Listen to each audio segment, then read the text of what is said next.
एक किस्सा सुनो। एक छोटी सी नाव है, उसमें फिलीपींस के कुछ कोस्ट गार्ड मौजूद हैं। ये अपने देश से 120 ओशन माइल दूर स्कारबोरो शोल की तरफ बढ़ते हैं, जहां चीन ने अभी कुछ हफ्ते पहले ही रस्सी का एक फ्लोटिंग बैरियर लगाया था। एक कोस्ट गार्ड पानी में उतरता है, उसके हाथ में चाकू है, वो वहां मौजूद चीनी की रस्सी काट देता है। फिलीपींस के कोस्ट गार्ड ने अपने प्रेसिडेंट फर्डिनेंड मार्कोस जूनियर के ऑर्डर पर यह किया। अब इस किस्से से दो सवाल आते हैं। पहला तो ये कि इत्तू से देश फिलीपींस की हिम्मत कैसे हुई कि वो एक चाइना के बनाए बॉर्डर को काट दे। दूसरा ये कि चाइना ने कुछ हफ्ते पहले ये बॉर्डर बनाया, इसका मतलब ये है कि वो पहले से वहां मौजूद नहीं था। तो फिर चाइना ने ये बॉर्डर बनाया ही क्यों?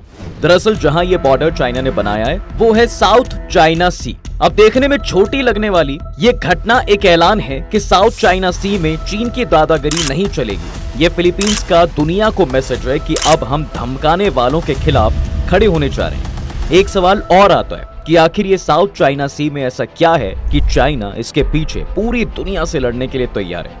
उधर हजारों माइल दूर अमेरिका को इससे क्या मतलब है, और फिलीपींस ने इसके चक्कर में चाइना देश से ही पंगा लेने का ऐलान कर दिया है। आखिर इस समुद्र में ऐसा कौन सा खजाना गड़ा हुआ है और इंडिया वो किधर है? चलिए सब बताता हूँ। देखिए, वेस्टर्न पैसिफिक ओशन का साउथ चाइना सी कई दशकों से चर्चे में। इस इलाके को चीन अपना कहता है और एक बेहद ही बड़े प्रोजेक्ट के तहत वो यहाँ पर आर्टिफिशियल आइलैंड भी बना रहे हैं। अब वैसे अगर मामला सिर्फ चीन का होता तो क्या ही दिक्कत थी, लेकिन साउथ चाइना सी के आसपास के देश भी इसके कुछ हिस्से पर अपना दावा जताते हैं। वहीं अमेरिका और पश्चिमी देश, यहाँ तो कि नेटो ने भी इस इलाके में चीन के प्रोजेक्ट को लेकर कई बार अपनी चिंता जाहिर की है। पर क्यों भाई, इस जगह के नाम भी चाइना आता है, तो फिर चाइना जो मर्जी करे, दुनिया को क्या ही दिक्कत होनी चाहिए? असल में साउथ चाइना सी का विवाद कुछ देशों के बीच के झगड़े से बहुत बड़ा है। चीन का यहाँ बढ़ता दखल वर्ल्ड मैप में नए बदलाव की तरफ इशारा है और आने वाले वक्त में ये बड़े कॉन्फ्लिक्ट की वजह भी बन सकता है। हवा में नहीं बोल रहा हूँ। दरअसल साल 2018 में जब अमेरिकन एयरफोर्स का एक प्लेन साउथ चाइना सी के करीब पहुंचा तो चीनी आर्मी ने उसे वापस लौटने की वार्निंग दी। इस प्लेन में एक टीम भी थी। ये टीम कुछ साल पहले भी साउथ चाइना सी गई थी। इस टीम ने देखा कि चीन तेजी से यहाँ डेवलपमेंट के काम कर रहा है, माने वो इस पर अपने पुराने तरीके से कब्जा जमाना चाहता है। साउथ चाइना सी की अगर बात करूं तो इसमें करीब 250 छोटे बड़े आइलैंड्स हैं। लगभग सभी आइलैंड गैर आबाद हैं। इनमें से कुछ हाई टाइड्स के चलते कई महीने पानी में डूबे रहते हैं, तो कुछ अब पूरी तरह डूब चुके हैं। ये इलाका इंडियन ओशन और पैसिफिक ओशन के बीच है और चीन, Taiwan, Vietnam, Malaysia, Indonesia, Brunei और फिलीपींस से घिरा हुआ है। इंडोनेशिया के अलावा बाकी सभी देश इसके किसी न किसी हिस्से को अपना कहते हैं। लेकिन चीन दावा करता है कि 2000 साल पहले चीनी नाविकों और मछुआरों ने इस इलाके को सबसे पहले ढूंढा था और इसे नाम दिया और यहाँ काम शुरू किया, इसलिए ये पूरा इलाका उसका है। पर कई एक्सपर्ट्स कहते हैं कि सेकेंड वर्ल्ड वॉर के दौरान 1939 से लेकर 1945 तक साउथ चाइना सी के पूरे इलाके पर जापान का कब्जा था। जापान की हार के बाद चीन ने इस पर फिर से कब्जा करने के लिए अपने नेवल वॉरशिप यहाँ भेजे। जंग के बाद चीनी सरकार ने आधिकारिक तौर पर एक मैप जारी किया, जिसमें एक लकीर के जरिए 30 लाख वर्ग किलोमीटर के साउथ चाइना सी के एक बड़े हिस्से और लगभग सभी आइलैंड्स को अपने हिस्सों में दिखाया।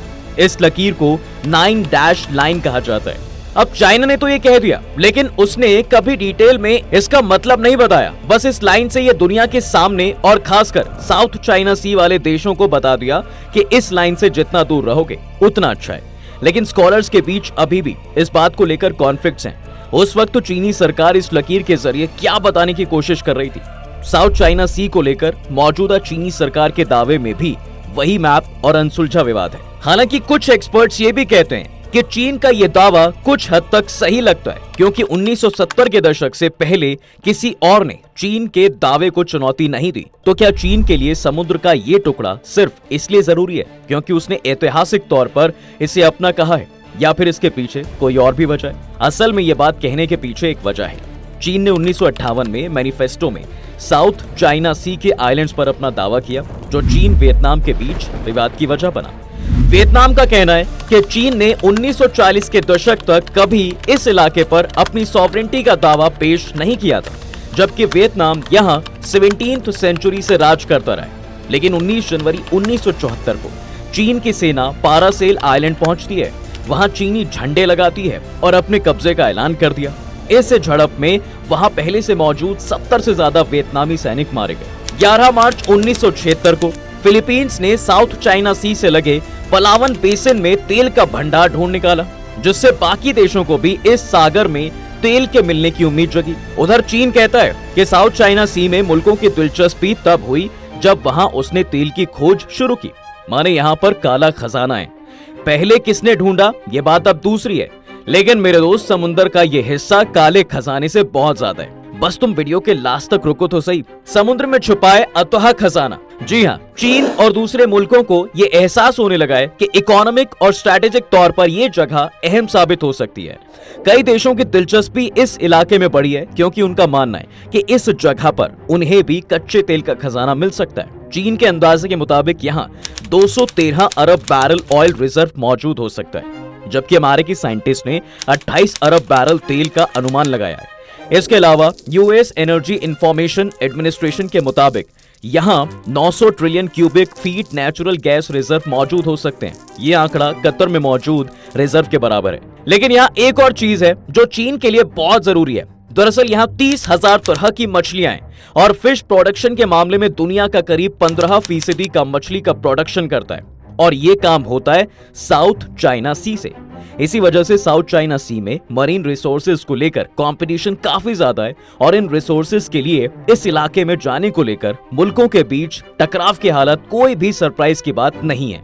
भाई अब तो हर कोई चाहेगा कि ये सब अपने कब्जे में रहे, और इससे निपटने के लिए चीन यहाँ अपनी पोजीशन को और मजबूत करना चाहता है। लेकिन बात इतनी भी नहीं है, अब इस जगह में और भी बहुत कुछ है। एक बेहद दिलचस्प मामला साल 2012 में यहाँ के स्कारबोरो शोल में सामने आया, जब चीन ने फिलीपीन से मछुआरों को यहाँ मछली पकड़ने से रोक दिया। फिलीपींस के मुताबिक ये इलाका उसके स्पेशल इकोनॉमिक जोन का हिस्सा है। जब विवाद बढ़ा तो फिलीपींस ने इंटरनेशनल कोर्ट का रुख किया। यहाँ एक चीज आपको बता दूं कि समुद्र पर किसका कितना हक होगा, इसे लेकर दुनिया में कोई कानून नहीं था। करीब 3 दशकों की बातचीत के बाद 1982 में यूनाइटेड नेशंस में एक प्रस्ताव पारित होता है। इसका नाम था United Nation Convention on the law of the sea, यानी UNCLOS, जो कि 60 देशों के दस्तखत के बाद 14 नवंबर 1994 को लागू हुआ। इसके मुताबिक किसी भी देश का अपनी जमीन से 200 नॉटिकल मील तक के ओशियन बॉर्डर तक स्पेशल इकोनॉमिक जोन होगा, यानी इतनी दूर तक के रिसोर्सेज का इस्तेमाल वो देश कर सकता है। अब अगर बात करें फिलीपींस की, तो वो कहता है कि ज्योग्राफिकल कंडीशंस के हिसाब से स्ट्रेटली आइलैंड्स फिलीपींस का हिस्सा है, और चीन और फिलीपींस स्कारबोरो रीफ पर भी अपना अपना अधिकार बताते हैं। ये रीफ फिलीपींस से 100 मील जबकि चीन से 500 मील के डिस्टेंस पर है। अब जब फिलीपींस कोर्ट गया तो मामले की जांच के लिए यूनाइटेड नेशंस के Law of the Sea Convention के तहत एक ट्राइब्यूनल बनाया गया। ट्राइब्यूनल ने फैसला फिलीपींस के हक में दिया और ये लाजमी था। वजह मैंने आपको अभी बताई। कोर्ट ने कहा चीन के पास ऐतिहासिक तौर पर समुद्री इलाके के अंदर रिसोर्सेज पर दावा करने का कोई कानूनी अधिकार नहीं है, पर इस मामले में चीन का रिएक्शन काफी अलग रहा। कोर्ट के फैसले पर चीन ने कहा कि ये फैसला सिर्फ एक कागज का टुकड़ा है जिसे फेंक देना चाहिए और मसले का हल बातचीत से किया जाना चाहिए। यहाँ तक कि चीन सुनवाई में शामिल भी नहीं हुआ और उसने ट्राइब्यूनल के बनाए गए इलाके को मानने से भी इनकार कर दिया। इसके साथ ही साउथ चाइना सी के आसपास के मुल्कों और चीन के नजरिए का फर्क खुलकर सामने आ गया और इस छोटे से इलाके को लेकर बड़े विवाद के चांसेस अब और बढ़ने लगे। इसके बाद अब तक इस मामले से दूर रहे इंडोनेशिया के साथ भी चीन का तनाव शुरू होने लगा है। लेकिन ऐसा नहीं है कि साउथ चाइना सी को लेकर मुल्कों के बीच तनाव सिर्फ मछली पकड़ने के अधिकार या दूसरे रिसोर्सेज को लेकर रहा है, बल्कि साउथ चाइना सी दुनिया के सबसे बिजी ओशन रूट्स में से भी एक है। United Nations conference on trade and development के एक अंदाजे के मुताबिक दुनिया में होने वाले बिजनेस का 80% ओशन रूट से होता है और इस बिजनेस का करीब 1/3 साउथ चाइना सी से होकर ही गुजरता है। Centre for strategic and international studies के मुताबिक इस रास्ते से सालाना करीब $3.37 ट्रिलियन का बिजनेस होता है। लगाओ बेटा जीरो का हिसाब कि कितने आने वाले हैं। अब यार कौन इतना मोटा पैसा छोड़ना चाहेगा। और तो और कई एक्सपर्ट्स तो ये भी मानते हैं कि चीन इस इलाके पर अपनी सॉवरेंटी का जो दावा करता है उसका सीधा नाता यहाँ के रास्ते से होने वाले बिजनेस पर कंट्रोल हासिल करने से ही है। इस इलाके पर किसी एक देश का कब्जा ना हो, इसमें अमेरिका भी खासी दिलचस्पी रखता है। तभी तो फ्राइट कॉरिडोर शिप्स के साथ साथ उसके बैटल शिप्स भी इस इलाके से नियमित तौर पर गुजरते रहते हैं। अमेरिका इसे नेविगेशन की आजादी कहता है, लेकिन चाइना कहता है कि ये सही नहीं है, ये ताकत दिखाने वाली चीज है। अपने विदेश मंत्री के टेन्योर के दौरान माइक पोम्पियो ने यह भी कहा था, साउथ चाइना सी समुद्र में चीन के एम्पायर का विस्तार नहीं है। हम एशियन देशों के नेताओं को सपोर्ट करते हैं। इस इलाके के विवाद का निपटारा इंटरनेशनल कानूनों के तहत किया जाना चाहिए। हालांकि चाइना ने उस फैसले पर क्या कहा था वो मैं पहले ही बता चुका हूं, क्योंकि इस इलाके में चीन का इंटरेस्ट सिर्फ इकोनॉमिक गेन्स तक लिमिटेड नहीं है। दरअसल इस इलाके में चाइना ने अपने मिलिट्री एक्टिविटीज भी काफी बढ़ा दी हैं और इस वजह से उसके पड़ोसियों की चिंता बढ़ी है। देखा जाए तो चीन साउथ चाइना सी में डूबे चट्टानों के ऊपर चीन लाखों करोड़ों किलो कंक्रीट और पत्थर डाल रहे हैं। इस तरह वो समुद्र में अपनी मजबूत नींव तैयार कर उसके ऊपर आर्टिफिशियल आइलैंड बना रहे हैं। चीन साउथ चाइना सी के पारासेल, स्पार्टली, फायरी, मिस्चीफ, सूबी और वुडी आइलैंड्स को बड़ा करने और वहां मिलिट्री बेस और पोर्ट बनाने का काम कर रहा है। रिपोर्ट्स की माने तो चीन अब तक समुद्र के अंदर 3000 हेक्टेयर की नई जमीन तैयार कर चुका है। माने आसपास के देशों का डरना सही है। चीन ने यहाँ 3000 मीटर लंबे 3 रनवे बना लिए। ये मिलिट्री रनवे हैं, यानी यहाँ वो फाइटर प्लेन्स उतार सकता है। वो कच्चे तेल के बड़े बड़े टैंक्स जमीन के नीचे समुद्र में धंसाकर वहाँ तेल के बड़े भंडार बना रहा है। आइलैंड्स की सिक्योरिटी के लिए उसने यहाँ मिसाइल सिस्टम लगाया है और ये सारा काम उसने 36 महीनों से कम वक्त में किया है, जो अपने आप में बड़ा रिकॉर्ड है। दरअसल लंबे वक्त से चीनी आर्मी की कोशिश रही है कि चीन की मेन लैंड की तरफ आने वाले सभी रास्तों पर उसका कंट्रोल हो। ऐसा करके वो समुद्री रास्तों से आने वाले अमेरिका या किसी और देश की नेवी को दूर रख सकता है। 2013 में चीन ने ईस्ट चाइना सी में एयर डिफेंस आइडेंटिफिकेशन जोन बनाया।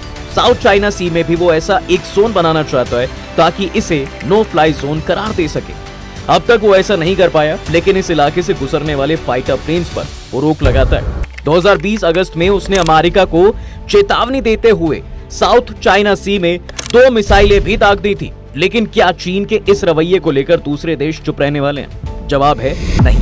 फिलीपींस, वियतनाम लड़ाई करने के लिए तैयार है और अमेरिका वैसे ही नहीं चाहता कि चाइना का कब्जा 80% साउथ चाइना सी पर हो। अब देखो, वियतनाम हो या फिलीपींस, कोई भी देश सीधे तौर पर चाइना से लड़ना नहीं चाहता। उनकी उम्मीदें अमेरिका के साथ बंधी हैं और वो इस इलाके में शांति लेकर आए। वहीं भारत साफ तौर पर UNCLOS का सपोर्ट करता है, जिसके मुताबिक साउथ चाइना सी में बिना रोक टोक आवाजाही होनी चाहिए। भारत का ये भी मानना है कि साउथ चाइना सी कॉन्फ्लिक्ट्स वाले सभी देशों बिना धमकी और ताकत का इस्तेमाल किए बिना आपसी विवादों को सुलझा लें। वियतनाम सरकार ने भारत सरकार की तेल और गैस कंपनी ONGC के साथ एक समझौता किया था।